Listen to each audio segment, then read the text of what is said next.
Bienvenue dans nos chroniques philosophiques pour parler aujourd'hui de la question de la liberté intérieure. Revenir sur cette question qui me semble essentielle parce qu'elle est à l'origine de la philosophie. La question fondamentale, pour moi, disons-le tout de suite, est moins de savoir si nous sommes libres que de savoir comment nous libérer. Je veux dire que la question n'est pas une question d'ordre théorique ou métaphysique, mais d'abord une question éminemment pratique. L'approche théorique, je crois, risque de nous égarer dans des débats sans fin, intéressants sans doute d'un point de vue intellectuel, un débat sans fin sur les conditions matérielles, c'est-à-dire sociales, économiques ou culturelles, etc., qui, alors encore une fois, sont intéressantes, mais visent au fond toujours à nous expliquer que nous ne sommes pas libres, que nous sommes déterminés et que ce qui fait que ce chemin vers la liberté est si compliqué, c'est que nous ne pouvons pas faire bouger, nous ne pouvons pas bousculer seuls ces conditions qui nous déterminent et que nous avons besoin pour y réussir de nous organiser collectivement. Je crois que c'est un petit peu l'impasse à laquelle aboutit l'analyse marxiste de la liberté. Alors je sais que Marx, et c'est son mérite, a voulu partir lui aussi du primat de la pratique. Il affirme le primat de la pratique. Mais je me demande si c'est vraiment ce qu'il a mis en œuvre philosophiquement. Je doute que ce soit vraiment ce qu'il a fait. Il me semble au contraire que les philosophes grecs ont cherché un chemin véritablement pratique, direct, moins spectaculaire, si vous voulez, que celui qui devait conduire Marx à la théorie et à la mise en œuvre d'une révolution prolétarienne, mais véritablement plus concret, plus immédiatement praticable au niveau de l'individu, du sujet.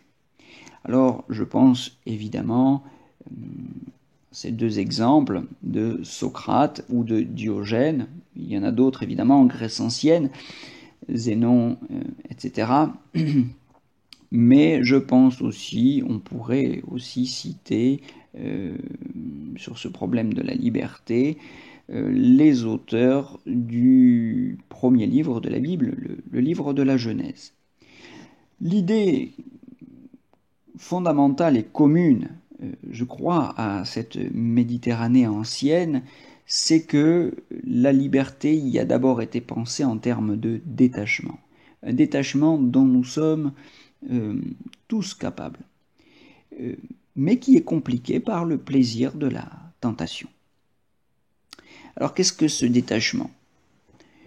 Je crois que pour le définir d'une manière conceptuelle, subtile, je dirais que c'est l'expérience d'un état d'ouverture. C'est l'expérience de l'infini, ou comme dirait Spinoza, nous expérimentons que nous sommes éternels. Une définition un peu subtile, mais que j'illustrerai volontiers par des exemples empruntés à Stig Dagerman, qui parle aussi de cette question dans un ouvrage que je lis souvent, que je relis et que je récite avec plaisir. Notre besoin de consolation est impossible à rassasier. Dans ce petit texte merveilleux, Stig Dagerman dit que ce qui donne à sa vie son contenu essentiel et merveilleux, c'est, je cite, deux points, ouvrez les guillemets, la rencontre avec un être aimé, le spectacle d'un clair de lune, une aide au moment critique, une caresse sur la peau, une promenade en mer à la voile, la joie que l'on donne à un enfant, le frisson devant la beauté, tout cela se déroule totalement en dehors du temps. Fin de guillemets, fin de citation. Alors je crois que c'est une expérience que nous avons tous fait, c'est acquis. C'est ce que j'appelle l'expérience de la puissance. C'est-à-dire l'expérience d'une augmentation de notre force d'exister. Nous vivons de tels moments qui sont à la fois éminemment simples est particulièrement intense. C'est aussi ce qui peut constituer une bonne définition, je crois, du bonheur. Mais nous n'avons pas tous forcément fait le chemin, le choix de nous y consacrer, d'y consacrer notre vie. Et c'est là, sans doute, qu'intervient la question de la tentation. Certains ne font rien de cette expérience et la laissent en friche. D'autres, au contraire, la font germer. Alors, pourquoi certains ne se consacrent pas à cette expérience et la laissent en friche? Eh bien, je crois que la tentation, évidemment, la tentation, c'est d'y renoncer. C'est de renoncer à cette puissance. C'est de renoncer à la puissance pour le pouvoir. Le pouvoir, c'est de croire que je fais ce que je veux. C'est le libre arbitre, entendu comme pouvoir de choisir. Ce libre arbitre est un renoncement à se tenir dans l'ouvert, dans l'objectif de disposer de soi et des choses. La liberté intérieure, de ce point de vue, c'est exactement le contraire du libre arbitre, parce qu'elle ne se focalise pas sur ce pouvoir de choisir. Et je dirais même que s'il fallait absolument la définir en termes de pouvoir, ce qu'à Dieu ne plaise, je dirais que c'est au contraire un pouvoir de refuser. Je parlais tout à l'heure de détachement, c'est-à-dire refuser de se laisser enfermer par la séduction des désirs de richesse, de pouvoir, etc., qui donnent à l'ego le sentiment de maîtriser la vie, mais qui en réalité la rétrécissent, l'aliènent. Donc, celui qui choisit et peut faire ce qu'il veut ne connaît encore rien, je crois, de la liberté intérieure et du désir d'infini qui nous habite. La liberté intérieure, ce n'est pas le libre arbitre. Ce n'est pas non plus la liberté matérielle et concrète des individus ou des peuples dont parle Marx. La liberté intérieure, c'est cette puissance. C'est l'affirmation d'une force d'exister.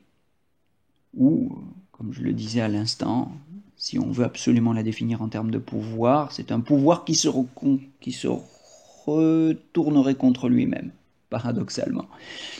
Un pouvoir qui doit apprendre à se retourner contre lui-même. Et c'est là qu'est le sens de l'ascèse philosophique des écoles de philosophie anciennes.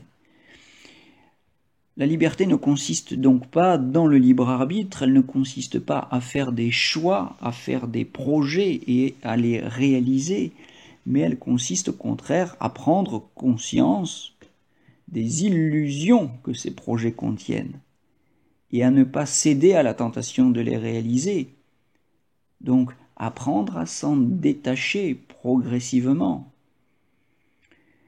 Je crois que c'est le sens profond du nom du daimon de Socrate. On sait que Socrate avait un daimon dont Platon nous dit que il se manifestait souvent à lui par la forme d'une négation.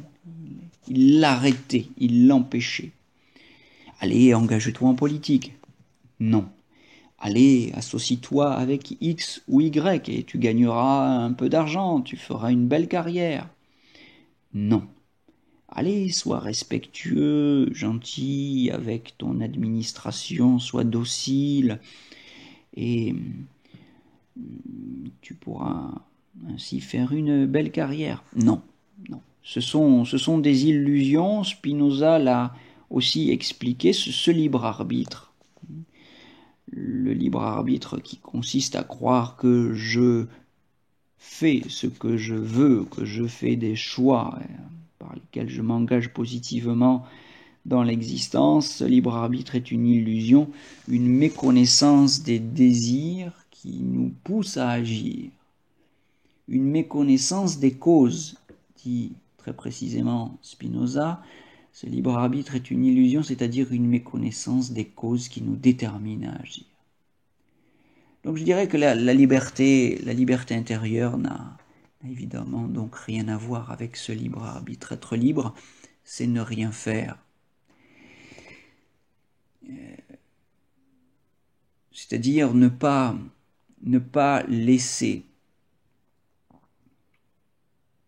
les désirs faire de nous ce que nous ne sommes pas. Et si nous y parvenons, c'est déjà bien, c'est déjà beaucoup.